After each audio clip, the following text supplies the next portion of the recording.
So is the Trudeau government totally out of control, or is it totally in control?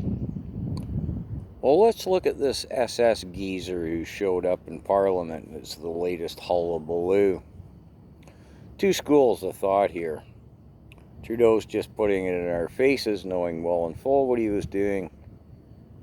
The other school of thought being, and I'll quote someone from my comments, a white hat set the Nazi up to put egg on Trudeau's face. Two schools of thought. We'll probably never know because, wow, there won't be an investigation. Let's go back to the Chinese electoral interference.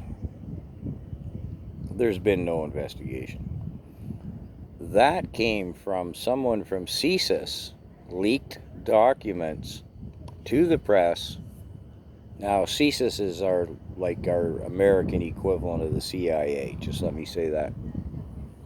Someone leaked those documents because for years, Trudeau and his PMO, the Prime Minister's office, and our various alphabet security intelligence forces that nobody even knew we had until the Rouleau Commission to investigate the enactment of the Emergencies Act brought them to light, which, well, hey, that was all sham anyways, right? Same as David Johnston, where only millions of dollars were poured into Trudeau's buddies and their consulting firms.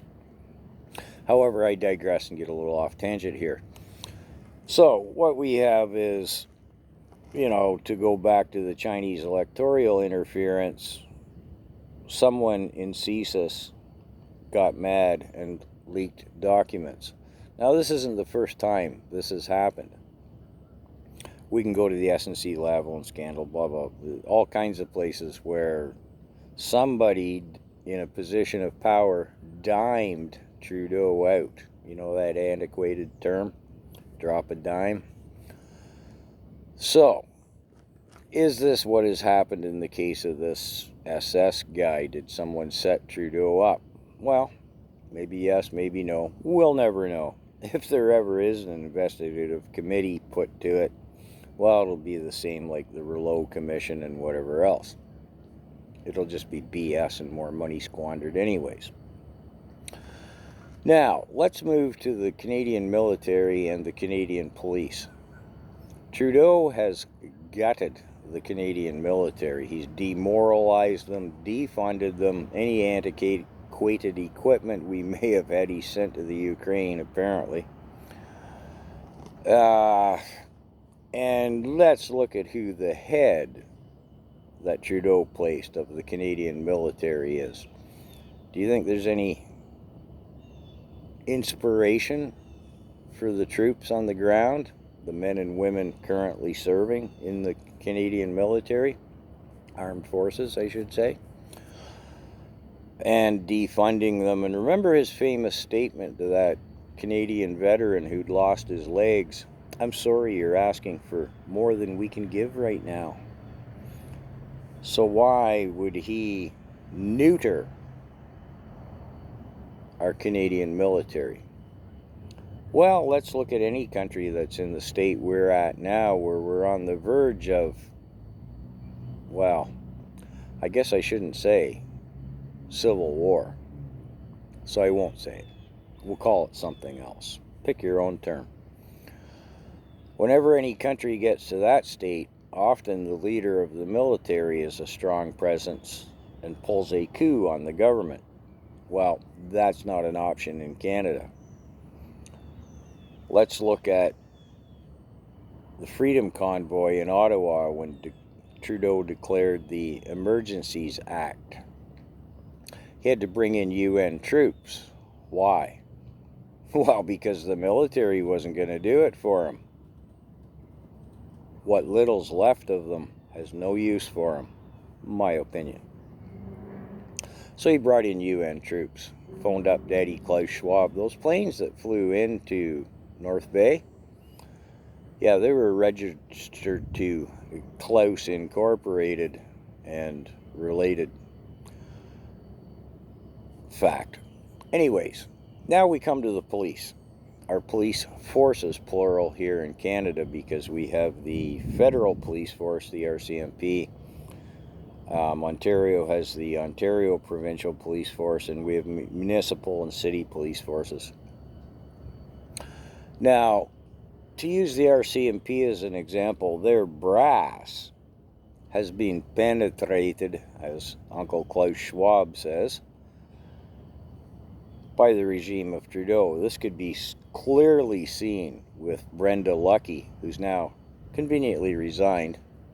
And as far as I know, there's only an interim commissioner. Trudeau hasn't found someone to place there yet, I guess. But anyways, it was obvious, more than obvious, under oath testimony, that Brenda Lucki, the then head of the RCMP, was taking direction, orders in fact, from the PMO's office. Spell that, Trudeau himself. So, we have our police forces in the upper echelons, in essence, being WEF minions. Now we come to the rank and file. And this was evident during the Freedom Convoy and the protests in Ottawa. And it's evident now, right now, with the March for Children protests that are going on. The police on the street are caught in the middle. Their brass is telling them which side to roll with. They themselves don't want to. Again, go back to Ottawa, look at the footage where the police were very happy and content with what was happening in Ottawa. The majority of them. The boots on the ground guys. Remember the few police officers who spoke out on the side of the Freedom Convoy? That one woman just got reinstated. Don't see that in the mainstream press, do you? Yeah, okay. We needn't dwell on that. And she wasn't the only one. But anyways, your average police officer, he's on our side, the public side. He realizes what's happening up above, but he's trapped. Trapped, absolutely, short of quitting. Taking off his shield and throwing it down. What's he going to do? He's caught in the middle. A lot of them aren't aware of what's happening, probably the same percentage of the population as a whole.